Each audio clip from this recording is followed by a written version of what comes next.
क्या कि वो रिश्वत देता था इसलिए सब पे भारी हो गया? क्या ये हमारा मुल्क? दूसरी तरफ देखें, दूसरी तरफ यहां बैठे हुए हमारा लीडर नवाज शरीफ। और नवाज शरीफ एक डाकू, मुल्क को 30 साल से लूट के मुल्क से बाहर भागा हुआ है, झूठ बोल के बाहर भागा हुआ है। सारे मुल्क के सामने हमें कैबिनेट में हमने 6 घंटे में बताया जी उसको ये भी बीमारी है, उसको ये भी बीमारी है, उसको ये भी बीमारी है। वो शायद वो जहाज पे भी ना चढ़ सके, वो शायद मर जाएगा।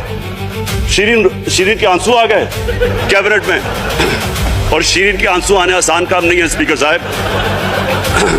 तो हमने उसको वहां जैसे वो जहाज पे चढ़ा, जैसे वहां गया, वो एकदम भी तब्दील।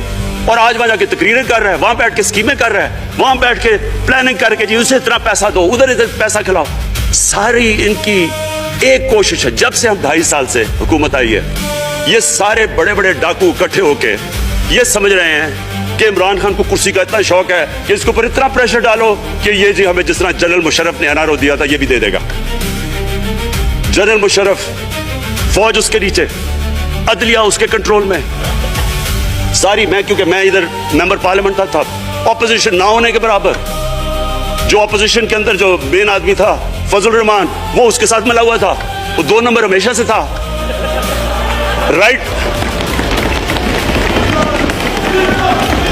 और वो आदमी जिसके पीछे अमेरिका उनकी जंग लड़ रहा था, सब कुछ, वो इनके प्रेशर में आके इन दोनों को एनआरओ दिया। और इतना बड़ा इस मुल्क के ऊपर उसने जुर्म किया है। इन दोनों ने आके एनआरओ लेके दोनों हाथों से मुल्क लूटा। उसके बाद दोनों ने इस मुल्क के ऊपर 4 गुना ज्यादा कर्जा चढ़ाया। स्पीकर साहब,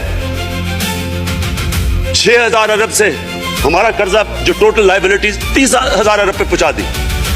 आज हमारे ऊपर क्या मसला है? हमें ये कर्जों की किस्तें देते हुए बेचारे लोगों के ऊपर बोझ डालना पड़ता है।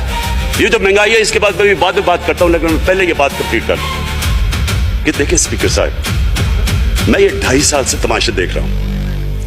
यहां पहले दिन प्राइम मिनिस्टर बन के प्राइम मिनिस्टर तकरीर करने जा रहा है, खड़े होकर तकरीर नहीं करने दी। क्यों तकरीर नहीं करने दी? क्योंकि उनको पहले दिन से डर था, कि पहले दिन से उनको डर था कि ये हमारे जो करप्शन के केसेस ये माफ नहीं करेगा। करप्शन के केसेस हमने नहीं बनाए थे स्पीकर साहब, ये सारे इनके दौर के केसेस बने हुए इनके ऊपर। आपस में तो इनका मुकमका था, अपना नैब का चेयरमैन आपस में मिलकर केसेस इनके बंद कर रहा है। अदलिया उस वक्त की अदलिया वो इनके हाथ में थी, इनको तो मसला ही कोई नहीं था। वहां $60 मिलियन आसिफ जरदारी का स्विट्जरलैंड में पड़ा हुआ है, वो जज कह रहा है कि वापस लेके आओ। वो यूसुफ रजा गिलानी जो यहां से सेनेटर बना है, वो पाकिस्तान का $60 मिलियन पड़ा हुआ है स्विट्जरलैंड में, वो जज कह रहा है कि वापस लेके आओ। वो कहते नहीं जी मैं नहीं खत लिखता। भाई आपके बाप का पैसा था, पाकिस्तानी कौम का पैसा था, उसके ऊपर वो डिस्क्वालीफाई हो जाता है। वो ऐसे फिर रहा है जिस तरह नेल्सन मंडेला का डिस्क्वालीफाई हो गया।